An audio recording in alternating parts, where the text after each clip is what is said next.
काल भारती विद्याभवन मध्ये परमेश्वराच्या 3 शक्तींबद्दल मी सांगितलं होतं आपल्याला. पुष्कळ लोक असं म्हणाले की आमच्या डोक्यावरून गेलं.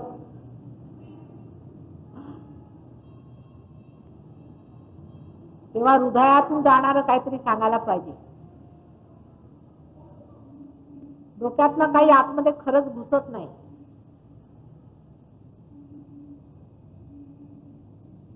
जे लोक फार मोठे मोठे शास्त्रज्ञ, शिकलेले, सुशिक्षित, आणखीन आचार्य वगैरे वगैरे आहेत, त्यांच्यामध्ये सहज योग घुसत नाही. असे मी पुष्कळ विद्वान पाहिले. आणि एक साधारण मनुष्य, अशिक्षित, ज्याला धड कपडा नाही, खायला नाही, अशा माणसामध्ये सहज योग घुसतो.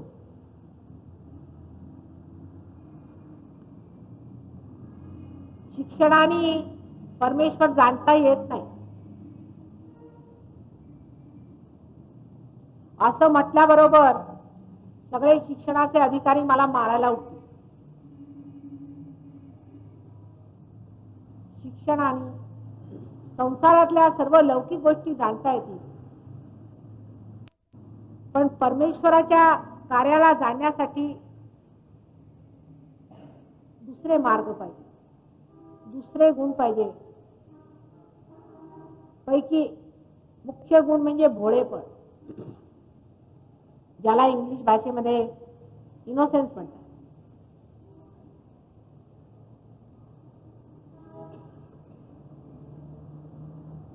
लहान मुलांमध्ये असतं बघा भोळेपण. काही काही मोठी माणसं पण फार भोळी असतात. हो, ठगवली जातात. अशा लोकांना लोक त्रासही जास्त देतात, छळतातही फार. म्हणूनच सगळ्या संत लोकांना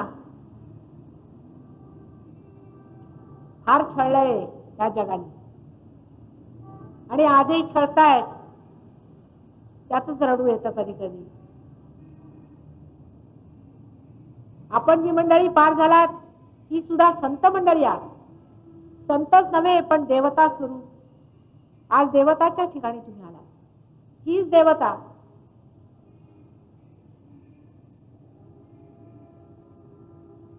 हेच ते देव ज्यांचं वर्णन आपण पुराणात वगैरे वाचलं असेल. हे देव जागवले गेलेत आपल्यामध्ये. हे देव पण आलेले आपल्यामध्ये. तेव्हा अशा देवपणामध्ये भूत हे पिंगा घालणारच आणि तुम्हाला त्रास देणार. देऊ दे. कुठवर त्रास देणार? जिथपर्यंत त्यांची मर्यादा आहे.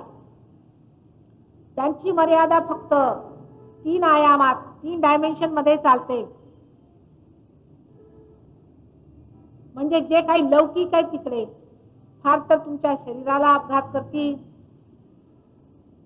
करू दे. शरीर हे नश्वरच आहे. तुमच्या मनाला दुखापत होईल, होऊ दे.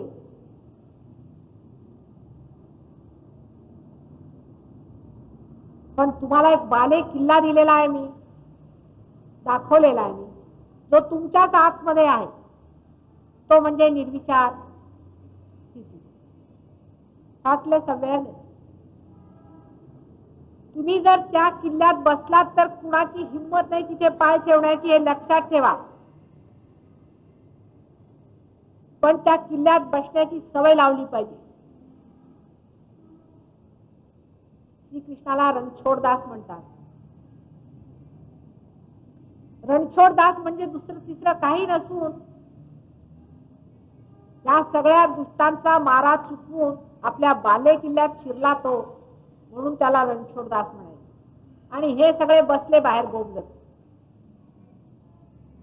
पुष्कळ काळी विद्या सुरू झालेली आहे हे आपल्याला माहिती आहे.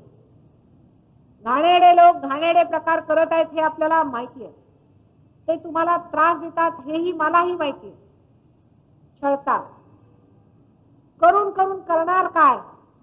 आम्ही बाले किल्ल्यात आल्यावर बघून घेऊ म्हणा, पण तुम्ही आपला बाले किल्ला विसरला नाही.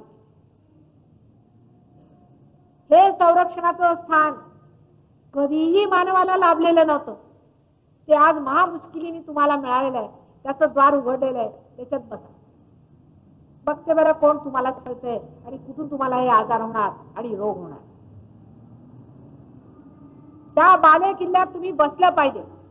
घरची सगळी मंडळी जरी विरोधात असली तरी त्यांच्या डोक्यावर टिचून बसलं पाहिजे. काय करता तुम्ही आमचं बघूया आम्ही. सारा समाज तुमच्या विरोधात उभा असला तरी त्या बाले किल्ल्यात उभं झालंच पाहिजे. आणि शेवटी संबंध जर विश्व जरी तुमच्या मागे लागलं तरी तुम्ही त्या बाले किल्ल्यात बसल्यावरती कोण येणार आहे आत. आणि ज्या दिवशी तो आतमध्ये आला त्या दिवशी तोही पार झाला. ही अशी कमाल आहे. हा चमत्कार हातात आहे आपल्या. ओढा सगळ्यांना आपल्या बाले किल्ल्यात म्हणा, मग बघूया मग कोणाशी हात करणार. कारण तिथे सगळे एक आहेत हे कळलं महामूर्खांना. मग हे जेवढे महामूर्ख फिरत आहेत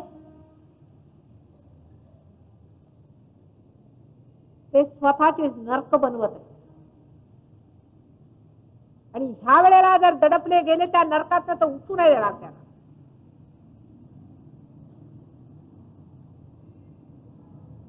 तेव्हा सावध व्हा. असं घाबरण्यासारखं काहीच नाहीये. जर तुमची पूर्ण तयारी असेल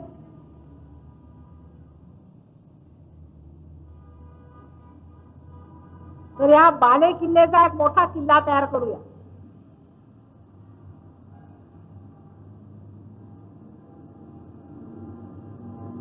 पण कलियुगात कुणाची हिंमत नाही की समोर येऊन माझा मुकाबला करतील. पाठी मागून लहान लहान पोरांना घरून मारणारे हत्यारे लोक आहेत. तेव्हा तिकडे लक्ष देऊ नका.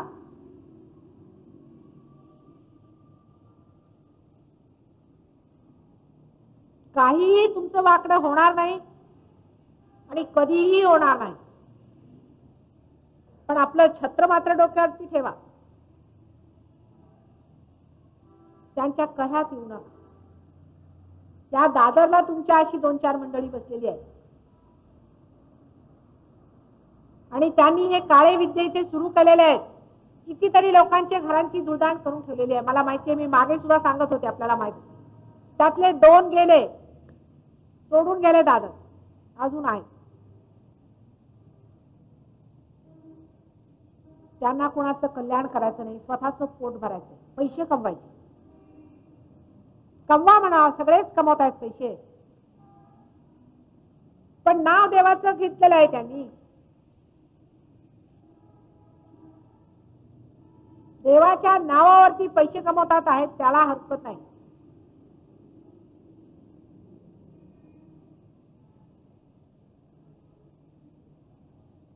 पण देवाच्या नावावरती तुम्ही जर भूत विकू लागलात तर मात्र तुम्हाला क्षमा करणं कठीण आहे. परमेश्वर कधीही अशा लोकांना क्षमा करणार नाही. पूर्वी जी भूत होती ती भूतच होती, डायरेक्टली भूत होती.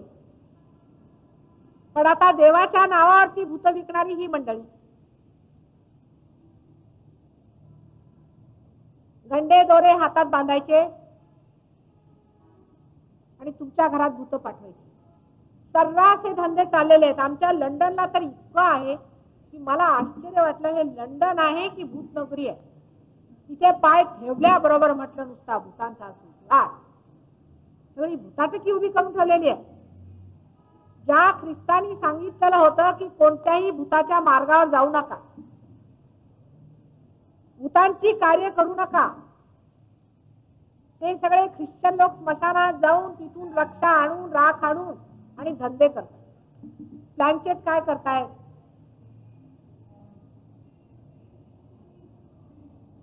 म्हणजे ज्या गोष्टीला मना केलं तेच करतात.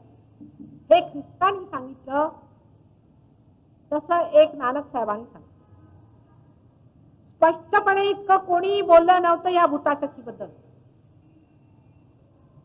आणि ते हे सगळे ख्रिश्चन लोक जे आपल्याकडे ब्रिटिश म्हणून फिरत होते पूर्वी मोठे, आता त्यांच्या मानगुटीवर बसले सगळे. ते गल्ली भूतांचे कारखाने उघडून ठेवलेले आहेत. त्यांच्या अकलेला काय म्हणावं मला समजत नाही. आणि मी भूताटकीच्या विरुद्ध बोलते तर लोकांना ते पटत नाही.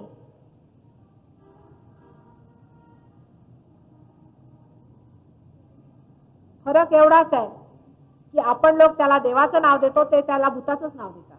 त्याला ते सॅटॅन क्राफ्ट म्हणतात, विच क्राफ्ट म्हणतात. आपल्यासारखा खोटेपणा नाही ते. पण इथून एक्सपोर्ट केलाय तुम्ही, पुष्कळ एक्सपोर्ट झाले.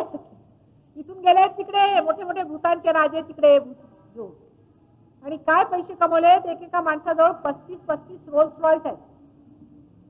एका रोल्स रॉयसला 8 लाख रुपये किंमत पडते. चालेल, 10 लाख रुपये किंमत पडते. हे तिथे इंग्लंडला सुरू झालेलं आहे. आता हिंदुस्थानात काही कमी नाही आहे तुमची. तुम्हाला धर्म हवा की अधर्म हवा आहे ते तुमचं पहिल्यांदा आधी ठरवलं पाहिजे. जर धर्म हवा असला तर खऱ्या गोष्टीवर उभे राहा. ज्यांना खोट्या गोष्टी हव्या असतात त्या माझ्याजवळ नाही. माझ्याजवळ चमत्कार नाही की तुम्ही म्हणाला मला एक अंगठी द्या. माझ्याजवळ मेडिटेशन आहे. माझ्याजवळ तुमच्या मधली शक्ती घेण्याची, तुमच्या मधली जी आतमध्ये परमेश्वराने एवढी संपत्ती दिलेली आहे ती उघडण्याची कला शिकवायची आहे मला.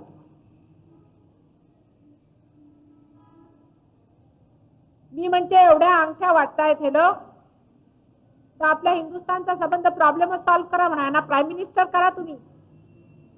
सगळ्यांना अंगठ्या वाटतील. श्रीमंत लोकांना कशाला अंगठ्या वाटता. इकडे वाटाणा आहेत पुष्कळ आमच्या इकडे गरीब लोक. गरिबांकडे लक्ष नाही या लोकांचं. श्रीमंतांच्या खिशाकडे आहेत आणि हे श्रीमंत सुद्धा मूर्खासारखे तिथेच जाणार.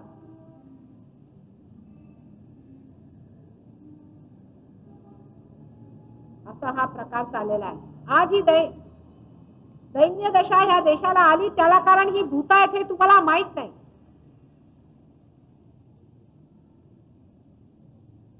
तेव्हा अशा लोकांना थोड्याशा फायद्यासाठी मुळीच मदत करू नये आणि ह्यांच्या दारात उभं राहू नये. कोणी भूताटकीच्या गोष्टी केल्या त्या दारात उभं राहू नये. किती म्हटलं तरी धर्मातच सगळंच. धर्मातच संबंध आहे. लक्ष्मीपासून इथून तिथपर्यंत जेवढं काही संसारातलं आहे ते सुद्धा धर्मातच आहे आणि त्याच्या पलीकडचं सुद्धा धर्मातच. सगळं धर्मानेच बनवलेलं आहे. धर्माच्या पलीकडे काहीही नाही आणि त्याच्या पलीकडे जे आहे ते तुम्हाला सांगण्यासारखं सुद्धा नाही. 7 नरकाच्या पिढ्या आहेत. ते भोगायचं असलं आणि या मनुष्य योनीत त्या किड्यांच्या योनीत जायचं असला तर ह्या मार्गावर तुम्ही चला.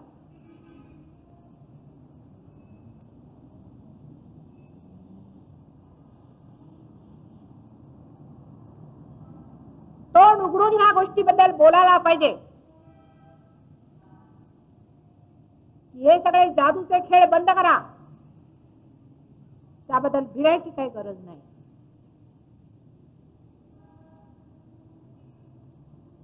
आतली जादू झाली पाहिजे.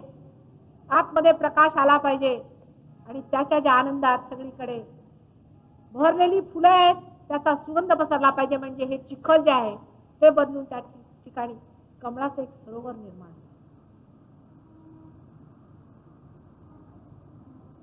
ही वेळ आलेली आहे. संबंध सृष्टी त्या वेळेला तयार आहे. पंचमहाभूत तुमच्या मदतीला उभी आहेत. तिकडे सगळे मोठे मोठे अवतार पुरुष त्या कार्यासाठी आशीर्वाद देत आहेत आणि सगळ्यांची ही पूर्ण तयारी आहे की तुम्हाला काहीही लागलं तरी आम्ही तयार आहोत. पण फक्त हे मानवाच्या हातात आहे की आता हा निश्चय झाला पाहिजे की आम्ही धर्मात आहोत की अधर्मात. आम्ही धर्माला उभे राहणार आहोत की अधर्माला उभे राहणार आहोत. धर्म तुम्ही पैशाने विकत घेऊ शकत.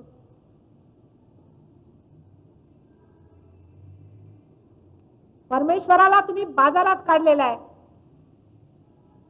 हे दिंडवडे तुम्ही सगळे धर्माचे केलेले आहेत. साध्या भोळ्या लोकांना फसवून धर्माची ही विटंबना केलेली आहे, त्याची पाप सुद्धा भोगलीच पाहिजे.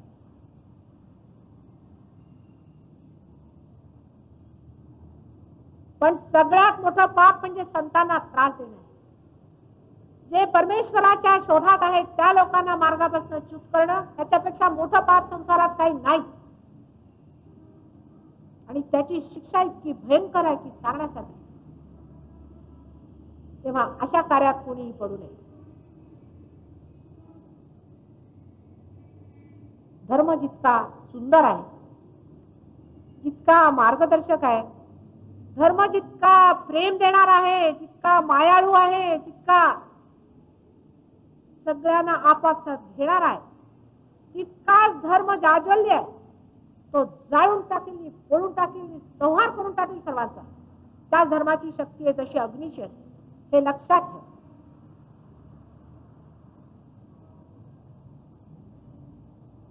त्यावेळेला बोकाळलेलं दिसतं आणखी जास्त त्या दादरला मला.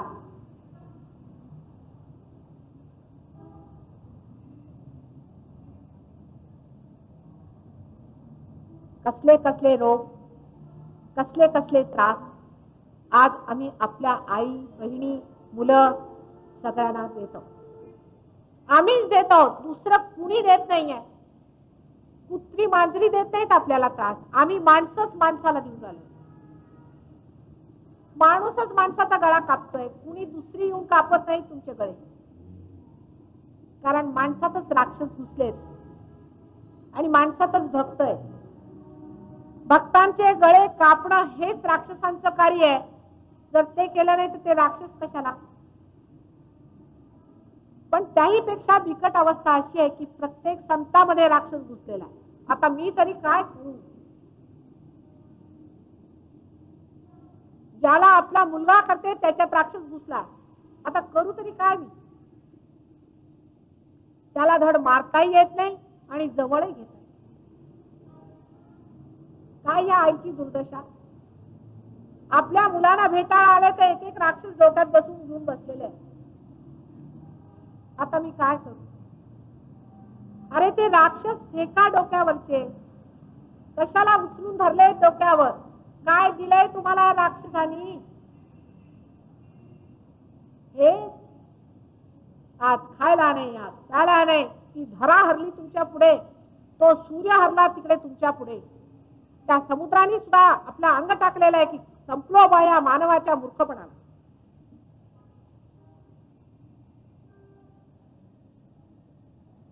संत माणसांना त्रास देणाऱ्या माणसांनी लक्षात ठेवावं की 2-4 पैशासाठी जर आम्ही एका संताला जर त्रास दिला तर ह्याचा जाब आज नाही जन्मजन्मांतरापर्यंत आम्हाला द्यावा लागणार आहे.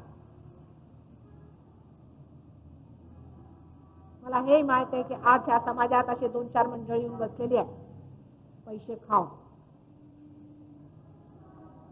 त्रास देण्यासाठी ते येऊन बसलेली आहे. लक्षात ठेवावं. त्या राक्षसांची मीच आई आहे आणि तुमची मीच आई आहे. पण तुमच्या बचावासाठी त्यांना पुष्कळदा मारलेला आणि आणखी मारणार आहे. काळजी करू नका. स्वतःचा जीव आहे पण मारणार आहे त्यांना. बघू दे, थोडेसे माणसं होतील त्यांच्यातले, मग बघू दे. पण तुम्ही त्यांच्या खेळण्यात आणि खेळाव्यात येऊ नका. खोट्या गोष्टींनी आपली पोटं भरत नाही.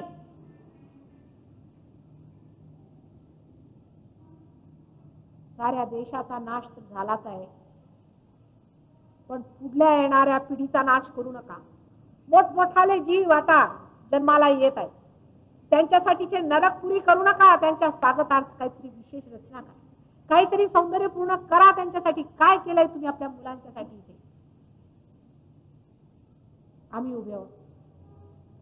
काय पाहिजे ते मागा, ते देऊ. पण सुबुद्धी कुठून देणार आम्ही. आम्ही सुबुद्धी कुठून आणू उसनी तुमच्यासाठी. सुबुद्धी तुमची तुम्हालाच पाहिजे. तेवढी मात्र तुम्ही आणा. बाकी मेहनत आम्ही करायला तयार आहोत. तुमच्यात आहे ते बीज, तुमच्यातच आहे. अगदी खरी गोष्ट आहे, तुमच्यातच ते बीज आहे.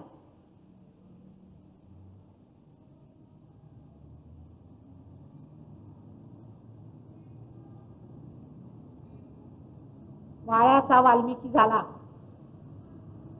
तो ज्यामुळे झाला ते तुमच्यात आहे. त्याला काही वाल्मिकी व्हायचं नव्हतं, तेवढी सुबुद्धी नव्हती. पण जेव्हा डोक्यात आलं की 2-4 पैशासाठी मी माझी आत्मा मारतोय, त्याच दिवशी त्यांनी हे ठरवलं. त्याच दिवशी त्यांनी हा निश्चय केला की झाल्या, पुष्कळ केलं. हे कोणासाठी करतोय मी? माझ्यासाठी मी काय केलेलं आहे हा विचार एकदा घ्या. मी माझ्यासाठी काय केलेलं आहे? तुमच्यासाठी मी तळमळते. माझा जीव तळमळतोय तुमच्यासाठी. क्षणोक्षणी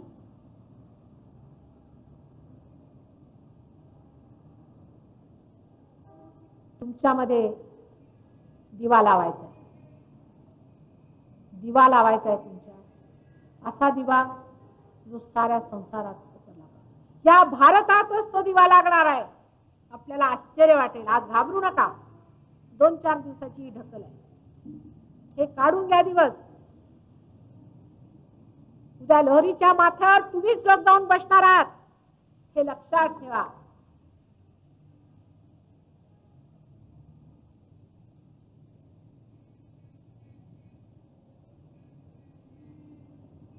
त्याला एकच कारण आहे. सगळं खराब असलं आमच्या भारतात, मानतो आम्ही, तरी एक कारण आहे. आईचा अपमान अजून आम्ही करायला शिकलेलो नाही. आईच्या इज्जतीची आम्हाला इज्जत आहे. जोपर्यंत हे तुमच्यात राहील तोपर्यंत ह्या देशाचं स्थान कधीही बदलणार नाही. ही भोगभूमी आहे, ही योगभूमी आहे. ते तुम्ही ठरवायला नको, ते परमेश्वरानेच ठरवलेले आधी.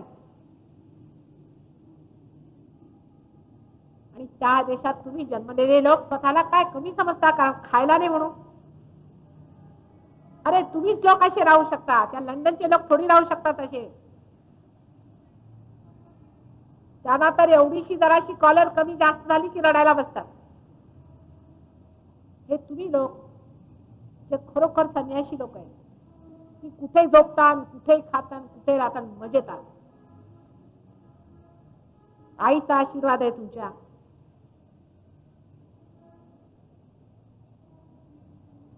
आपल्या आईची बेइज्जती करायची असली तर करा, आणि मग भोगा त्याची फळं.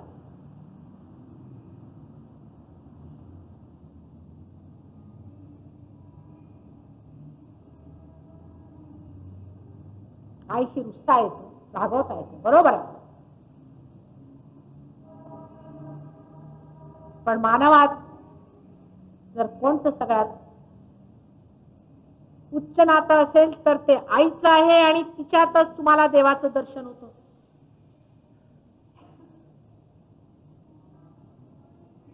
आणि ह्या देशातली आई आहे तेवढं सहन करून देते.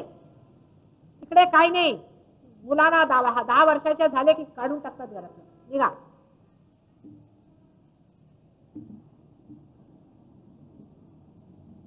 आणि मुलांनी घरात जर कामं नाही केली तर त्यांच्याकडनं पैसे घेते जेवणाची, ती आई तिकडे राहते.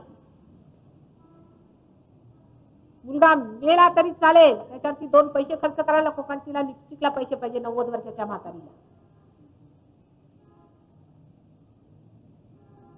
आणि तुम्ही आपल्या आईच्या काय इज्जती करून ठेवलेल्या आहेत ते बघा.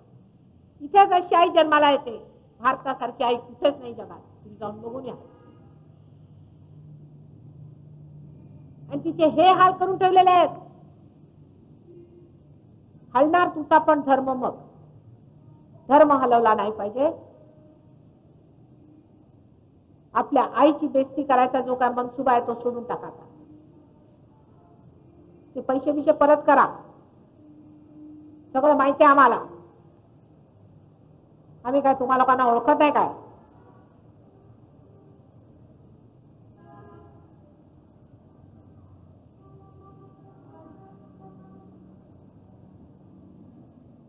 बर काय असलं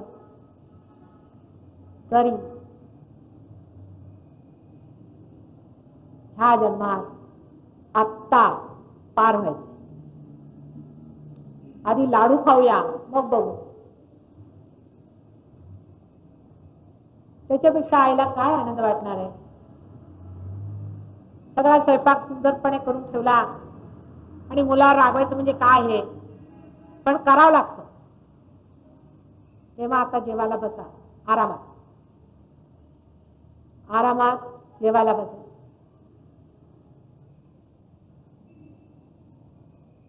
आणि अमृत घ्या, अमृत मिळवून घ्या. प्रेमाचं अमृत तुमच्यातनं वाहू द्या सगळ्या जगामध्ये. आणि साऱ्या जगाची दिशा बदलायला बसलोय आपण. काय लहान लहान गोष्टी घेऊन बसलो. जगाच्या इतिहासात या गोष्टी जाणार आहेत. लक्षात ठेवा, ज्या ज्या लोकांनी मूर्खपणा केलेला. एकेकाची नाव जगाच्या समोर जाणार आहेत आणि लोक थुंकणार आहेत त्याच्यावर. त्यांच्या मुलांवर थुंकतील, त्यांच्या मुलांच्या मुलांवर थुंकतील की हा हे ते घाणेरडे लोक, त्यांनी हे कार्य घाणेरडे केले. आपलं कार्य उज्ज्वल करा, आपला चेहरा उजळ करा. मुलांना हेच द्यायचं.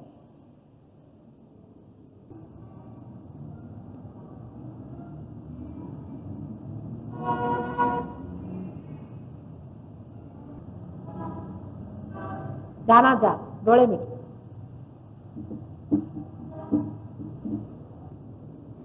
असल में जो आज भाषण दे रहा था उसको मराठी भाषा से अब मजा नहीं आता. ये वीरपूर्ण भाषा जो ना, ये हिंदी में जमती नहीं अपने को, ये मराठी में जमता है. इसलिए माफ कर दीजिए, हिंदी में बातचीत करी. हिंदी में बातचीत करी नहीं, इसलिए माफ कर दीजिए. ये जरा किसी के लिए कहा था, वो आपके लिए था भी नहीं. डोळे में नाव वगैरे घेऊ नये.